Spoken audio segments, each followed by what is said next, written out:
The salty foam of the English Channel licked the tan leather boots of the world's most feared legions. 40,000 men, Rome's elite. Scarred veterans who told the story of the conquest of the known world. They held their glaives, knuckles white with tension. Cold sweat dripped from beneath their helmets, mixing with the icy sea air from the north. They looked to the horizon, expecting enemy ships, expecting blue-painted barbarians, expecting honorable death in combat. But the horizon was empty. Just the endless gray of the water and the rhythmic, almost hypnotic sound of the waves crashing. There was no enemy. There was only Gaius Julius Caesar, Augustus Germanicus, Caligula. He was standing on a makeshift wooden platform in the damp sand. The purple cloak flapped violently against the wind, a banner of madness raised against the logic of the universe. His eyes didn't focus on the soldiers. They were glassy, dilated, fixed on the line where the sky met the sea. He didn't see water. He saw Neptune. He saw a rival god mocking him with his liquid immensity. The silence among the troops was deafening. The kind of silence that precedes a catastrophe. A clear throat could be a death sentence. Suddenly, the scream tore through the air. Not a military command. A hysterical squeal. Attack! The centurions exchanged looks of absolute panic. Attack what? The wind? The sand? But the hesitation lasted less than a second. They knew the price of disobedience.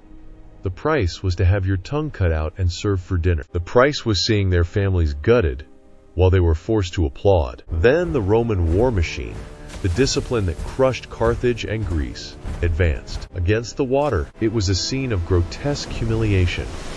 Made men, professional assassins, striking the waves with their swords. Steel against foam. Spears piercing the surf. They screamed, feigning battle fury to hide the unbearable shame that burned their insides. Caligula laughed. A high-pitched, childish, demonic laugh. He clapped his hands, jumping on the platform. He had bent reality to his will. Victory!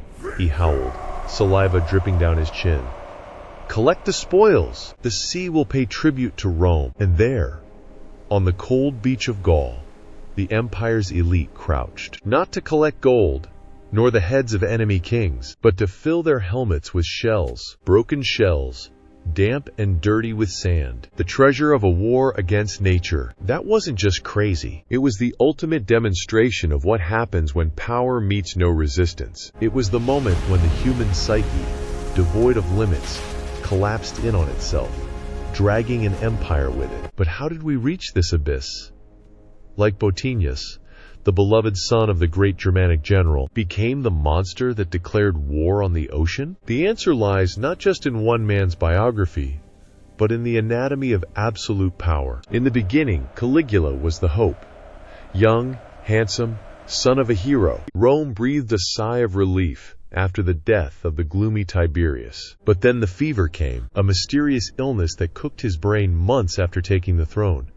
He slept like a promising emperor, woke up like a living nightmare. History tells us it was crazy. But the Stoics looked deeper. Seneca, who lived in that era of terror, knew the truth. It wasn't just illness. It was the total absence of NO. The human mind is like a gas. It expands to fill all available space. If you don't put up barriers, it takes up everything. Caligula discovered that he could kill a man with a wave. Later, he discovered that he could take any senator's wife in front of her husband. Nobody stopped him.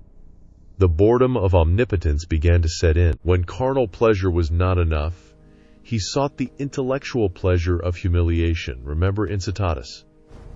The horse. It was not an act of random insanity to appoint his horse as consul. It was a cynical and brutal calculation. Imagine the scene in the Senate.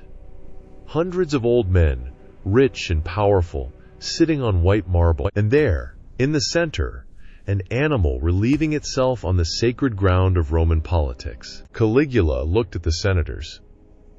He wanted to see who would have the courage to laugh. Who would have the dignity to stand up and say, "This is absurd."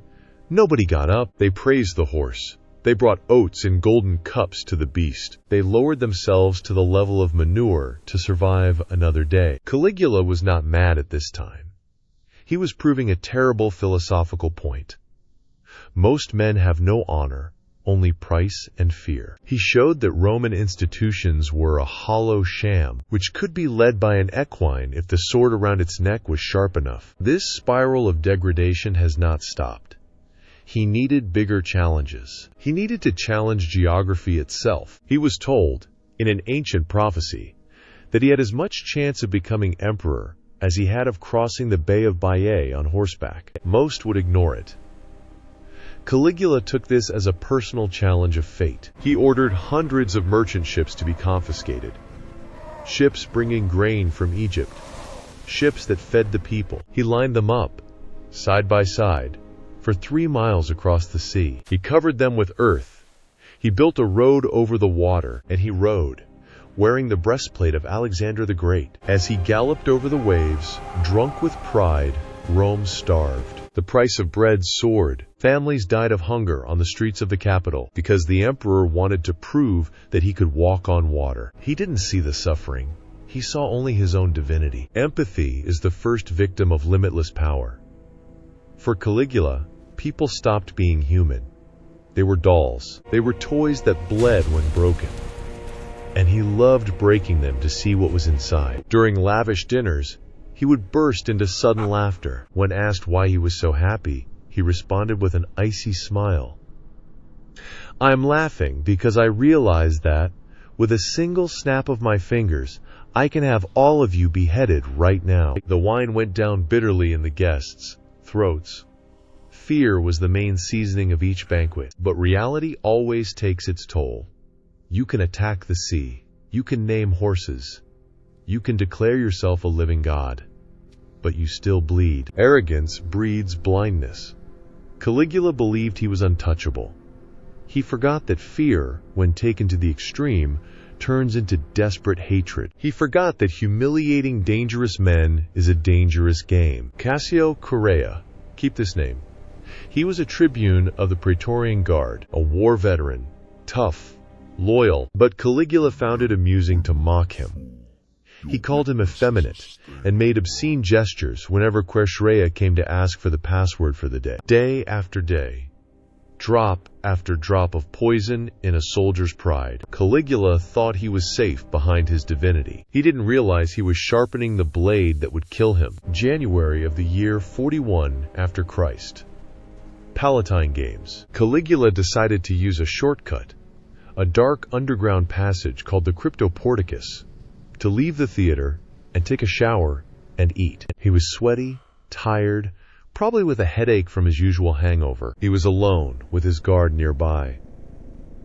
Away from the eyes of the crowd, fate waited in the shadows. Quadrea didn't hesitate.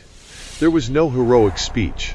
There was only the brutality of repressed revenge. The first blow hit the shoulder, tearing the collarbone. Caligula, shocked, shouted the phrase that sums up his complete disconnection with reality until the end. "I am still alive." It wasn't a cry for help. It was an order. As if death were forbidden to touch him. As if the universe was not allowed to end its existence. But the universe does not obey tyrants. The other conspirators fell upon him like wolves. 30 stab wounds. The purple toga turned into a soggy mass of dark red. The god has fallen. The man died screaming, rolling on the dirty floor of a dark tunnel, pierced by the same iron that he ordered to attack the sea. His wife was killed minutes later. His baby daughter had her head smashed against a wall. The ends of monsters are rarely clean. He is a visceral purge. Caligula's body was left there, half buried, rotting, while Rome tried to understand if it was free or if hell had just changed managers. The lesson here is not about Rome. It's about you. It's easy to look at Caligula and see an aberration, an outlier, a madman. It's comforting to think so. But Stoicism forces us to look in the mirror. Caligula was not born a monster. He was cultivated. He is what happens when the human ego finds no barriers. He is the incarnation of our own shadow. How many times, in your little fiefdom of power, whether as boss, father, or husband. Didn't you act like a little Caligula when you scream because you know no one can scream back? When you humiliate someone who depends on your money? When you impose your irrational will just because you can? The difference between you and Caligula may not be morality.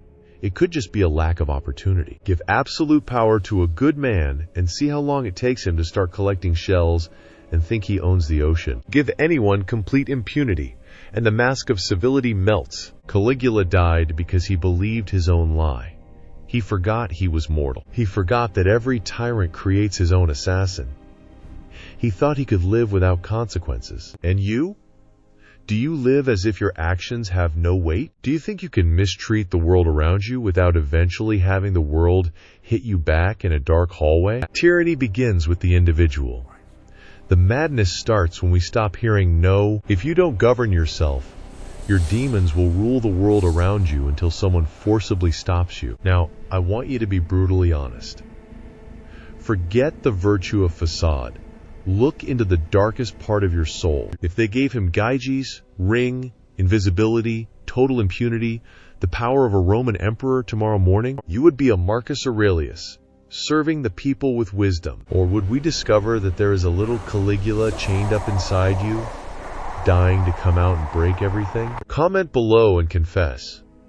Sovereignty if you would remain righteous, or chaos if you know power would corrupt your soul. I want to see who has the courage to tell the truth.